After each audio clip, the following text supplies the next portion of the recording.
Copenhagen Harbour, Denmark. Earlier this year, a string of 20 giant windmills went into operation, changing the horizon forever. This is now the largest offshore windmill park in the world. Denmark has long been at the forefront of the wind energy market, providing over half of the world's wind turbines. More than 13% of the country's electricity is now produced this way. Susanne Backer lives just outside the city centre. She's one of 8,500 members of a cooperative whose money made the harbour project possible. In 1979, Denmark began a national windmill programme under pressure from organisations demanding new electricity sources. Since then, the government has encouraged Danes like Susanne to invest their money in cooperatives such as the harbour project. An environmentally aware population has been only too happy to comply. Not for the first time, the Danes have proven themselves to be groundbreakers when it comes to green issues and policies. I think people care here. I think, we've been through the energy crisis in the 70s, and I think here in Denmark, ordinary people, my generation, they remember. And so much has been going on ever since.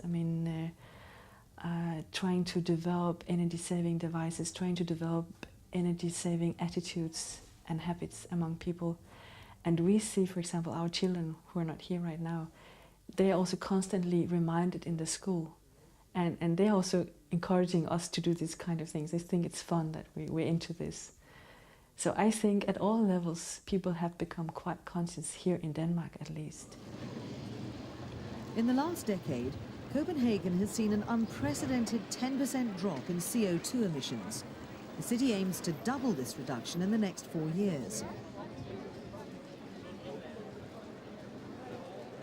As environmental delegates at the UN Climate Conference in Marrakesh struggle to reach an agreement on the 1997 Kyoto Protocol, the Danes have repeatedly set the standards for others to follow.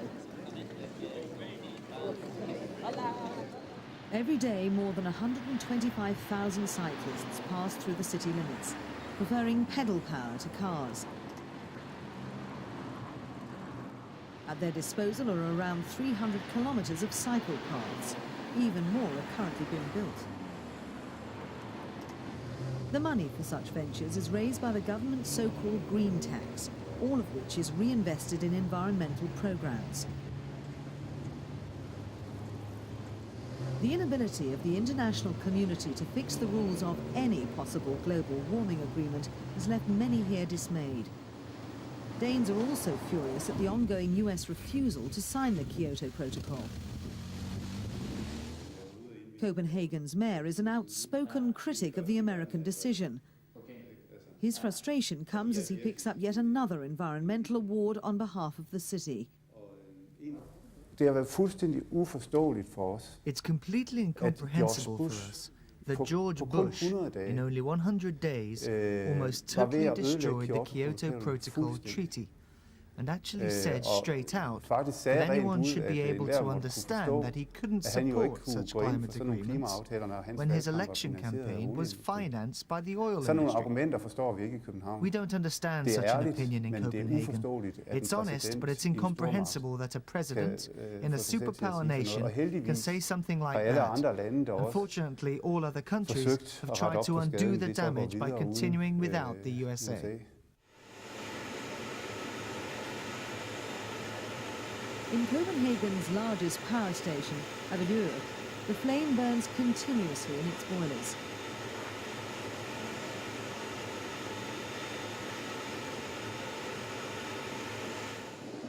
It's one of the cleanest power stations in the world.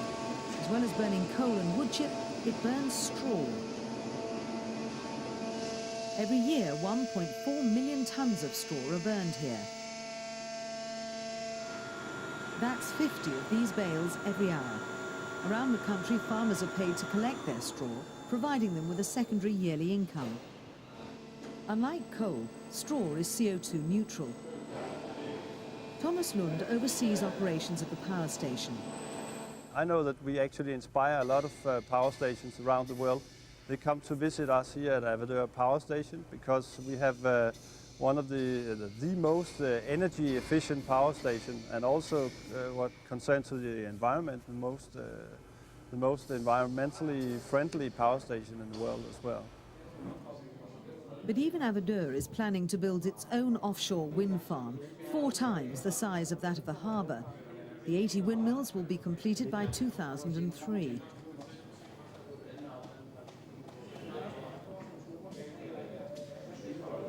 The American argument against the Kyoto Agreement has been that it would put US industry at a competitive disadvantage.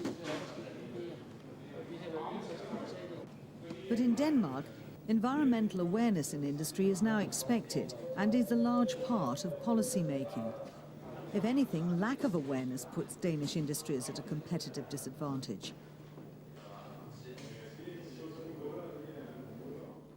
Today, more than 100,000 Danish families are members of wind energy cooperatives. Such enthusiasm has ensured that wind turbines are the fastest growing alternative energy industry in the world. For Susanne Backer and her family, these attitudes will have to be adopted by other countries.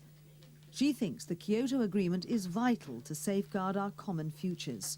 There's a lot of people who have realized that, okay, no matter what, it's a question of time. Everybody realizes that, okay, fossil fuel depots will not last forever. We have to find other solutions sooner or later.